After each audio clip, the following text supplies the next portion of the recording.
नमस्कार। आज हम बात करेंगे आभा मंडल के बारे में। आभा मंडल, जिसको कि हम इंग्लिश में ओरा भी बोलते हैं, उसके बारे में समझने की कोशिश करेंगे। लेकिन सबसे पहले हमें यह जानना होगा कि यह आभा मंडल है क्या, कैसा दिखता है और क्या इसकी उपयोगिता है। आपने उदाहरण के लिए आपने देखा होगा कि जो देवी देवताओं की तस्वीर होती है, उनके सिर के पीछे अक्सर एक सफेद प्रकाश का गोला आपने देखा होगा, चमकदार। वो यही आभा मंडल है। और ये आभा मंडल या ये ओरा केवल देवताओं या भगवान में नहीं होता है, ये इंसानों में भी होता है।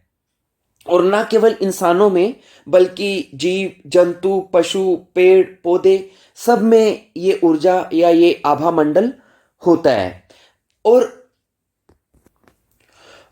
ना केवल संजीव चीजों में, अपितु निर्जीव चीजों में भी आभा मंडल होता है। वहां पर ये तरंगों के रूप में होता है, नकारात्मक तरंगे, सकारात्मक तरंगों के रूप में। आपने देखा भी होगा कई बार कोई भवन ऐसा होता है कि जिसको हम भूतहा बोल देते हैं कि ये तो भूतहा बिल्डिंग है।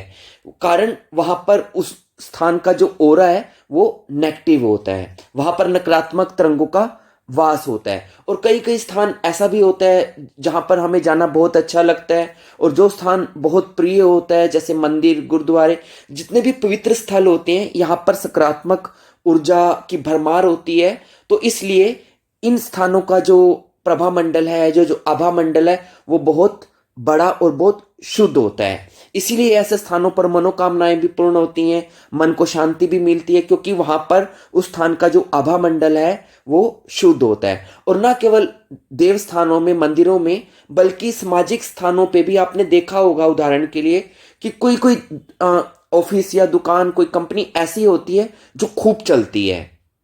कोई दुकान खूब चल रही है, उस पर सुबह से शाम तक बहुत कस्टमर आते हैं। कारण उस स्थान की जो सकारात्मक तरंगे हैं वो इतनी सघन है कि वहां का जो आभा मंडल है वो बहुत स्ट्रांग बना हुआ है। और कुछ स्थान ऐसे भी होते हैं, कोई दुकानदार ऐसे भी होते हैं जो लाखों रुपए लगाकर भी अपने काम को चला नहीं पाते हैं, आगे बढ़ा नहीं पाते हैं, वहां पर कस्टमर आते नहीं है। कारण वहां की जो तरंगे हैं वो नकारात्मक होती हैं, और कुछ उसका जो आभा मंडल है उस स्थान विशेष का, वो नेगेटिव होता है, सिकुड़ा हुआ होता है, जिसके कारण वो जगह दूसरों को अट्रैक्ट नहीं करती है अपनी ओर। तो स्थान स्थान का ओरा भी होता है।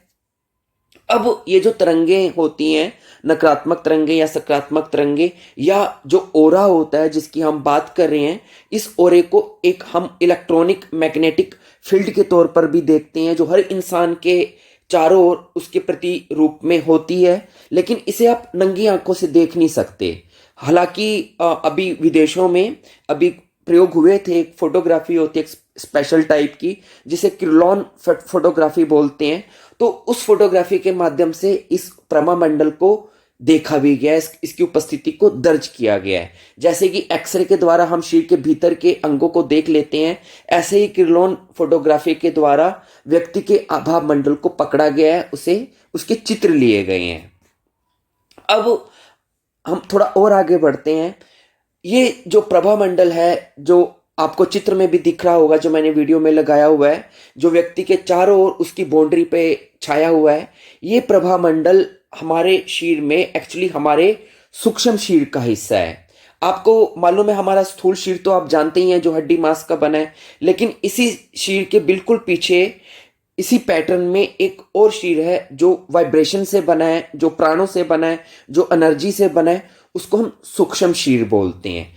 हमारे सूक्ष्म शरीर का जो रिफ्लेक्शन है, जो उसकी आउटस्कर्ट है, वही प्रभा मंडल के रूप में हम अपने शरीर के बाहर भी देखते हैं। अगर हम किसी खास टेक्निक से अगर देखना चाहें तो देख भी सकते हैं। तो जो हमारा आभा मंडल है वो हमारे सूक्ष्म शरीर का ही हिस्सा है।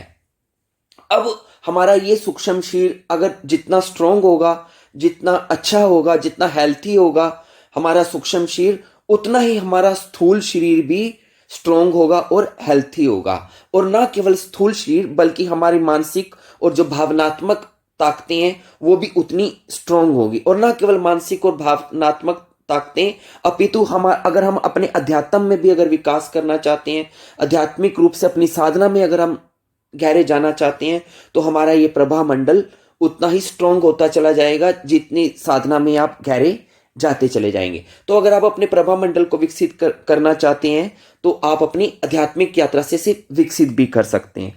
खैर, मैं ये बात कर रहा था कि हमारा जो ये सूक्ष्म शरीर जितना हेल्थी होगा उतना हमारे चारों ओर हमें इसका लाभ मिलता है। लेकिन क्या होता है कि समय समय के साथ जैसे हम बूढ़े होते चले जाएंगे तो हमारा ये ओरा, ये प्रभा मंडल सिकुड़ना शुरू हो जाएगा।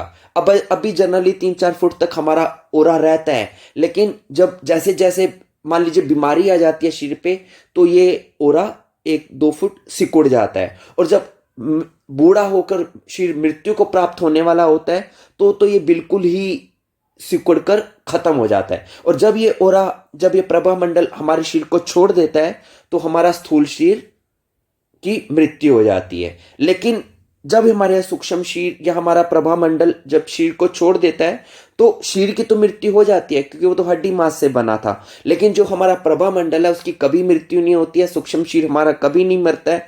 ये इसी का नाम आत्मा है। और फिर यही सूक्ष्म शरीर, यही प्रभा मंडल एक नए शरीर में नए रूप से प्रवेश कर जाता है, यानी कि अपना पुनर्जन्म कर लेता है। तो इस प्रकार इस प्रभा मंडल की पूरी यात्रा रहती है। ये हमेशा हमारे साथ रहता है, हमारे अंदर रहता है। जब हम सुख में होते हैं तब हमारा ये ओरा स्ट्रांग होने लगता है, लेकिन जब हम दुख में होते हैं या नेगेटिविटी में होते हैं तो हमारा ये ओरा श्रिंक होने लगता है। तो स्थिति के हिसाब से हमारे इस ओरे में, हमारे प्रभा मंडल में परिवर्तन आता रहता है।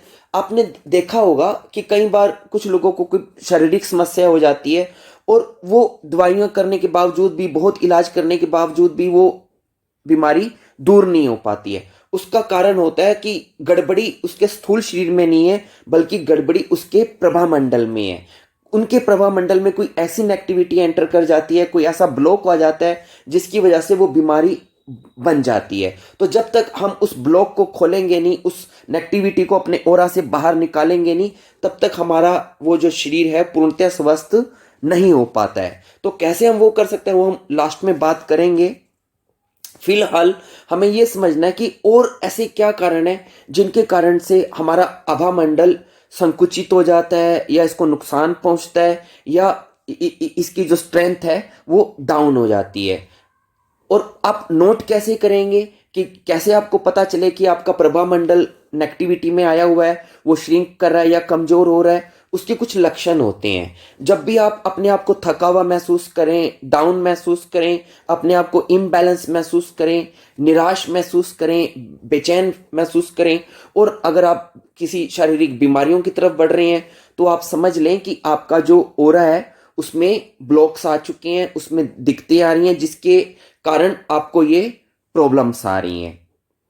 और अगर आप गलत आहार लेते हैं, प्रदूषित आहार लेते हैं, ऐसा आहार लेते हैं जो आपके शरीर के लिए ठीक नहीं है, उससे भी आपका प्रभा मंडल प्रभावित होता है। ड्रग्स अगर आप लेते हैं तो उसकी वजह से भी आपका प्रभा मंडल प्रभावित होता है। और ज़्यादा ये प्रभावित होता है आपके नेगेटिव सोच से। अगर आप अपनी नेगेटिव कोई सेल्फ इमेज आपने बनाई हुई है, अगर आपने नेगेटिव आपके अंदर कोई थॉट्स हैं तो उससे ही हमारा ये प्रभा मंडल ज़्यादा, इसकी जो कमी होनी शुरू हो जाती है, इसकी ताकत में कमी आनी शुरू हो जाती है।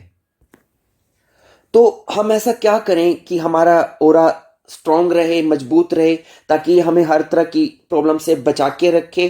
तो उसके ऊपर हम कुछ छोटी छोटी बातें समझते हैं।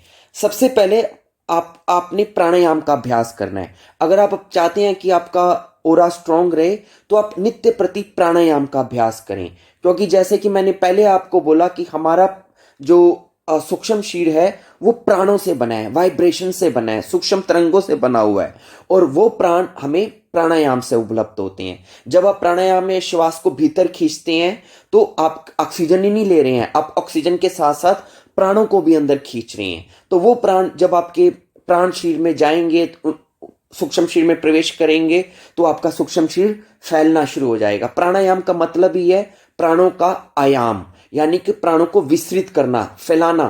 तो जब आपके प्राणायाम के द्वारा आपका शरीर में प्राण फैलेंगे तो आपका ओरा फैलेगा, आपका प्रभा मंडल फैलेगा, जिससे कि आपके अंदर ताकत आएगी। डीप ब्रीदिंग करें, हमेशा गहरी सांस लें ताकि ज़्यादा से ज़्यादा आप प्राणों को अपने अंदर ले सकें। अपनी डाइट अच्छी रखें, पानी खूब पिएं, और कई बार अगर पॉसिबल हो हफ्ते में 2-4 बार गर्म पानी से स्नान करें, और उस गर्म पानी में नमक मिलाकर, खासकर अगर आप सी साल्ट मिलाते हैं, समुद्री जो नमक होता है, उससे सेंधा जो नमक होता है उसे आप मिलाते हैं, तो उससे आपको लाभ होगा। इसके अलावा आप नेचर में जाएं, जंगल में जाएं, बीच में जाएं। जब आप जंगल में लॉन्ग वॉक करेंगे, क्योंकि जो वृक्ष हैं उसमें इतनी सकारात्मक एनर्जी होती है कि वो हमारी पूरी जो नेगेटिव एनर्जी है उसको सक कर लेती हैं, और बदले में आपको मालूम ही है कि पेड़ पौधे तो हमेशा ऑक्सीजन ही छोड़ते हैं, तो वो उस प्राण वायु को आप ज़्यादा से ज़्यादा ग्रहण करें। समुद्र के किनारे में जाएं, क्योंकि समुद्र के किनारे की जो हवाएं होती हैं वो समुद्र के पानी से टकरा के आपके ऊपर आते हैं, जिससे कि वो हवाएं साल्टी हो जाती हैं, नमकीन हो जाती हैं। तो वही जो नमक का, जो समुद्र का जो प्रभाव है उसकी वायु का, जब आपके शरीर से टकराएगा तो आपकी बॉडी को क्लीन करेगा। सूर्य के प्रकाश में बैठें, अगर सर्दियां हैं तो ज़्यादा से ज़्यादा सूर्य के प्रकाश में बैठकर उसकी एनर्जी को अपने अंदर लेने की कोशिश करें।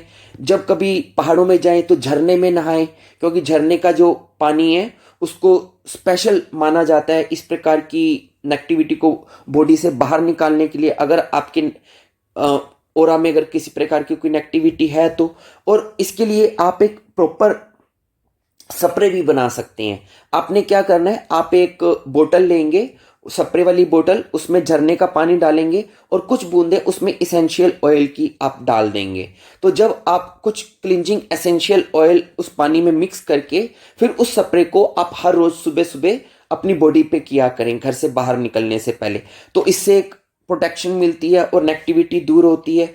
इसके अलावा अगर आप देव स्थानों पे जाते हैं तो वहां पर कुछ शॉप्स पर कुछ क्रिस्टल्स मिलते हैं, तो वो क्रिस्टल का आप यूज करें। अगर आप उन क्रिस्टल को अपने गले में डालते हैं, या आप अपने मंदिर में रख लेते हैं, या रात को सोते हैं तो बिस्तर पे आप अपने सिर वाली तरफ उस क्रिस्टल को रख लेते हैं, तो उससे भी आपको आपकी नेगेटिविटी, आपके जो ओरा की जो नेगेटिविटी है वो क्रिस्टल आपके सक करते रहेंगे।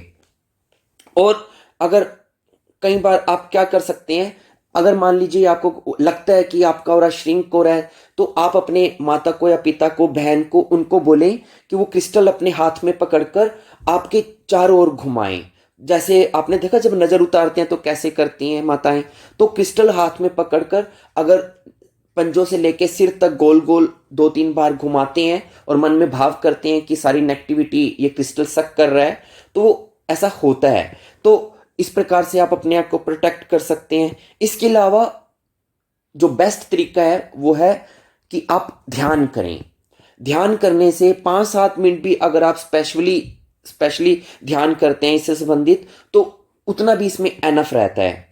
कैसे आप इसको कर सकते हैं, आप शवासन में लेट जाएं, और शवासन में लेटने के बाद आपने सिर्फ ये भाव करना है कि आप जो श्वास ले रहे हैं उस श्वास के साथ साथ प्राण ऊर्जा आपके भीतर प्रवेश कर रही है। उस प्राण ऊर्जा को आपने सफेद प्रकाश के रूप में देखना है कि जो सांस आप ले रहे हैं वो सफेद प्रकाश के रूप में आपके शरीर के भीतर प्रवेश कर रही है। और जब आप सांस अपने अंदर भरते हैं, जब आपके अंदर सांस जाती है, तो आपका शरीर फैल रहा है, और फैलने के साथ आपके शरीर में सफेद प्रकाश फैल रहा है। और वो सफेद प्रकाश न केवल आपके शरीर तक सीमित है, बल्कि शरीर से भी आगे बढ़कर वो फैल रहा है। यानी कि आपके शरीर के आसपास का जो ओरा है वो भी आपके श्वास लेने से फैल रहा है। और आप जो श्वास ले रहे हैं वो आप ले रहे हैं यूनिवर्स से, अस्तित्व से, ब्रह्मांड से। तो ब्रह्मांड से आप सफेद प्रकाश के रूप में ऊर्जा अंदर ले रहे हैं। सांस जब आप भरते हैं पूरा शरीर आपका फैलता है और आपका आभामंडल स्ट्रांग हो रहा है। और फिर जब आप एक्सेल करते हैं वही सेम ब्रेथ, तो आप उस ब्रेथ को मुंह से छोड़ते हैं और अपने भीतर विजुलाइज करते हैं कि जब आप मुंह से सांस छोड़ रहे हैं तो आपके मुंह से काले धुएं के रूप में सांस बाहर निकल रही है, हल्के काले धुएं के रूप में। क्यों? क्योंकि आपके अंदर की जो नेगेटिविटी है या कोई किसी प्रकार का जो अशुद्ध पदार्थ है वो आपकी बाहर निकलती सांस के साथ शरीर से बाहर निकल गया और वो आपसे दूर चला गया है और आपका ओरा क्लीन हो गया है। तो इस प्रकार 2-4 मिनट 5 मिनट के लिए आराम से बैठकर या लेटकर ध्यान मग्न होकर ऐसी विजुलाइजेशन करके भी आप अपने ओरा को स्ट्रॉन्ग कर सकते हैं। तो मुझे उम्मीद है कि मेरी इन बातों से आपको लाभ होगा, आप इनका प्रयोग करके देखें। धन्यवाद।